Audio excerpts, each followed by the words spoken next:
Hari ini kita dengar cerita mulai dari Yesus masuk ke Yerusalem. Yang pertama yang kita coba renungkan adalah dia mengutus 2 murid ke sebuah rumah dan bilang di situ ada keledai betina dengan anaknya. Lepas kedua binatang itu, bawa kemari. Kalau ada orang yang tanya, itu untuk apa itu? Kamu harus katakan bahwa guru membutuhkannya. Ini dulu, keledai ini dulu yang kita mesti bicarakan. Kenapa itu keledai? Lalu apa hubungannya keledai itu dengan Tuhan? Nah, keledai itu adalah binatang beban. Kenapa dia binatang beban? Karena keledai ini sulit diatur. Dia beda dengan kuda. Kalau kuda sudah dipasang kendali, dengan kekang, ya dia bisa diatur. Belok kiri, belok kanan, atau memacu lari cepat, itu kuda bisa diatur, tetapi keledai tidak bisa diatur. Nah, ini amat penting. Ternyata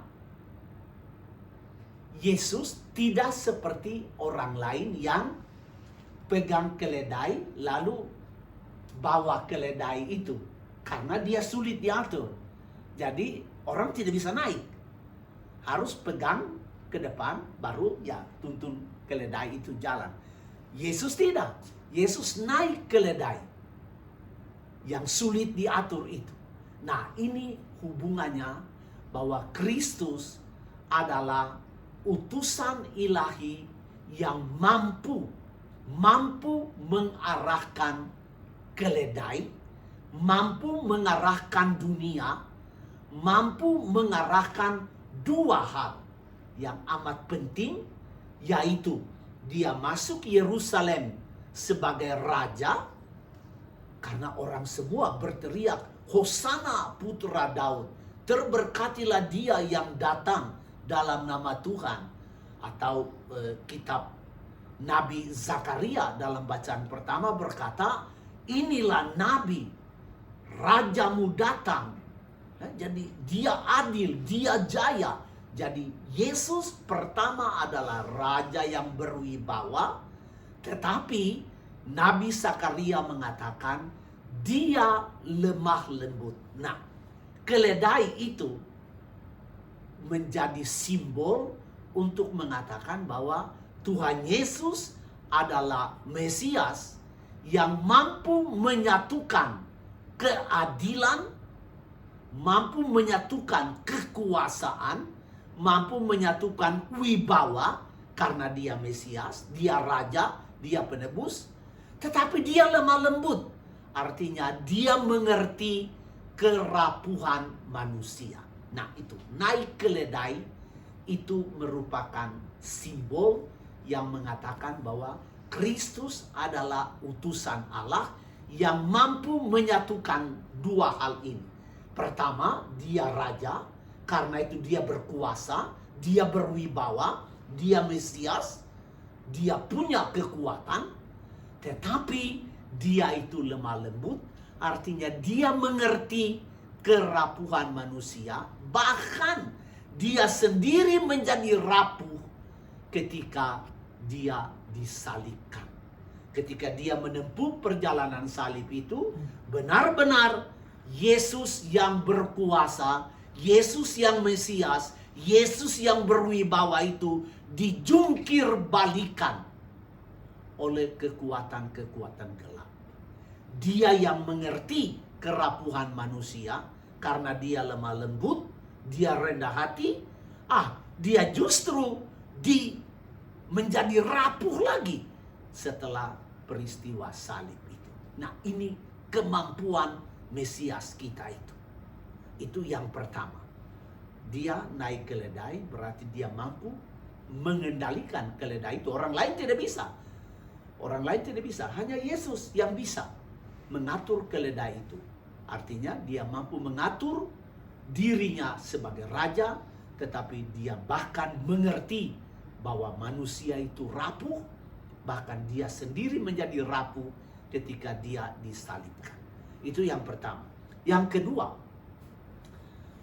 dia naik keledai, artinya dia tidak menyentuh tanah. Dia tidak menyentuh tanah yang melambangkan kerapuhan kita itu. Berarti apa? Yesus naik keledai dengan tidak menyentuh tanah, bahkan keledainya itu berjalan di atas pakaian-pakaian yang dihampar di jalan. Nah, ini juga salah satu lambang bahwa dia mengatasi kerapuhan. Sekalipun dia mengerti kerapuhan kita, bahkan dia sendiri menjadi rapuh, tetapi dia mengatasi kerapuhan itu karena dia tidak menyentuh tanah. Dia tidak bersentuhan dengan Adama.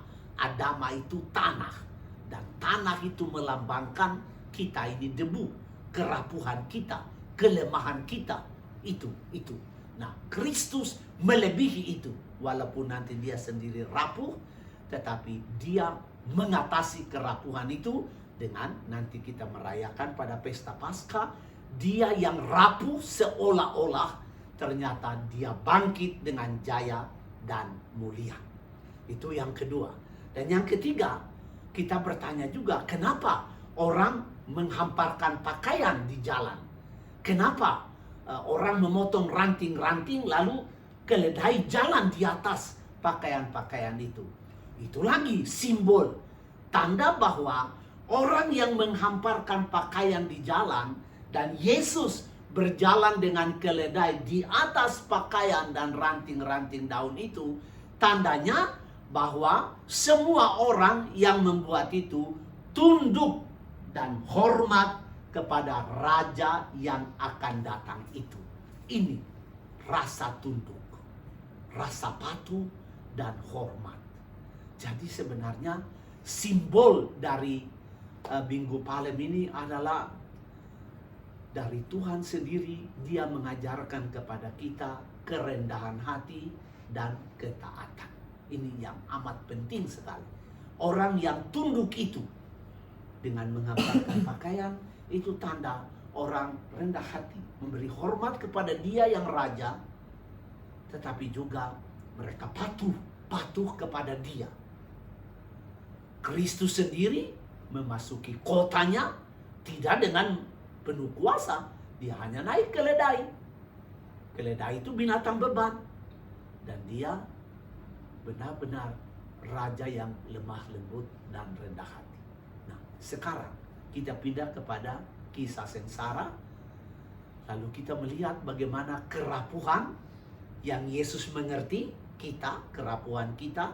Yesus mengerti karena dia lemah lembut dan rendah hati.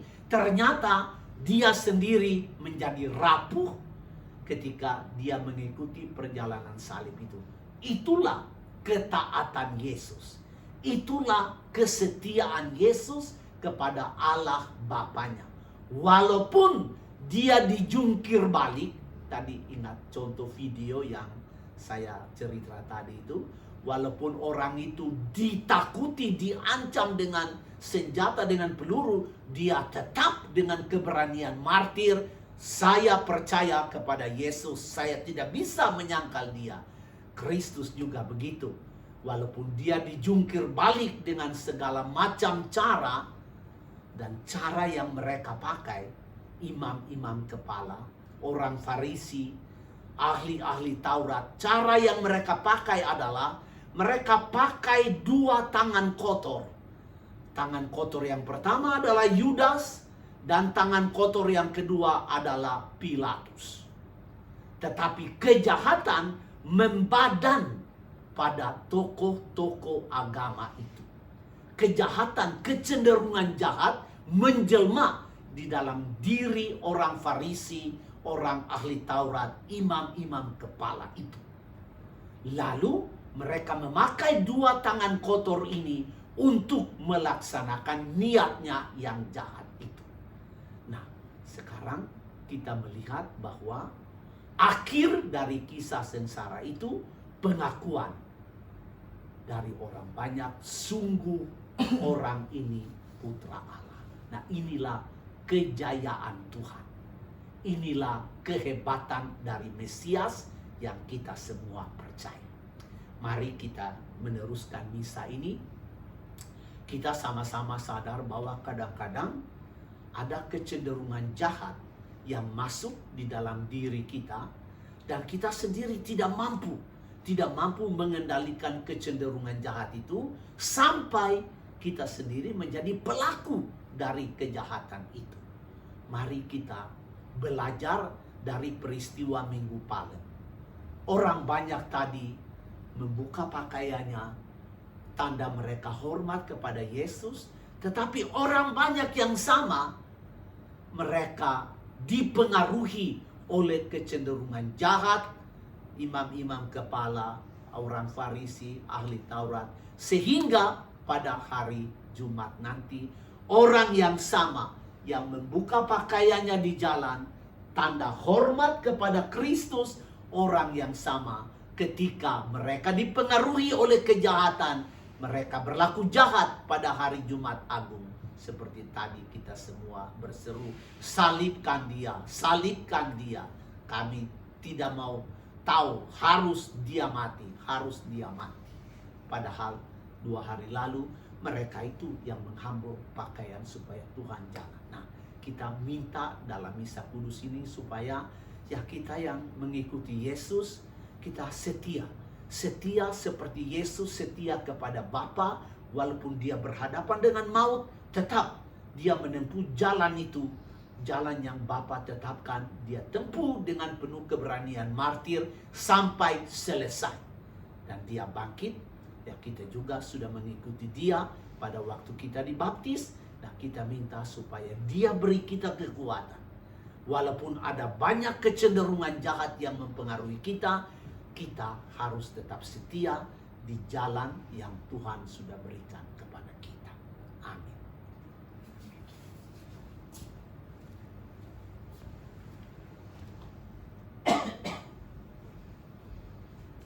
Mari kita